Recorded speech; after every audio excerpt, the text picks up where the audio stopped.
സഹോദരനോടൊപ്പം ചേർന്ന് പേടിപ്പിക്കാൻ ഭാവന വീണ്ടും വരുന്നു. ഭാവന നായികയായി അഭിനയിക്കുന്ന ഹൊറർ സിനിമയായ ദ ഡോർ മാർച്ച് 27-ന് തിയേറ്ററിൽ എത്തും.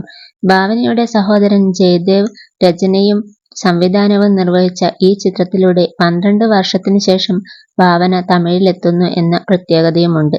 വർഷങ്ങളായി തമിഴ് സിനിമയുമായി ബന്ധപ്പെട്ട് പ്രവർത്തിക്കുന്ന ജയദേവിന്റെ രണ്ടാമത്തെ ചിത്രമാണിത്. പട്ടണപ്പാക്കം ആണ് ആദ്യ സിനിമ. ഷാജി കൈലാസിന്റെ സംവിധാനത്തിൽ മലയാളത്തിലും ഒരു ഹൊറർ ചിത്രത്തിൽ ഭാവന ഇപ്പോൾ അഭിനയിക്കുന്നുണ്ട്. സഹോദരൻ സംവിധാനം ചെയ്യുന്ന ചിത്രത്തിൽ നായികയായി അഭിനയിക്കാൻ കഴിഞ്ഞതിന്റെ ആഹ്ലാദത്തിലാണ് ഭാവന. നേരത്തെ മഞ്ജു വാര്യരും സഹോദരൻ മധു വാര്യർ സംവിധാനം ചെയ്ത ചിത്രത്തിൽ അഭിനയിച്ചിട്ടുണ്ട്.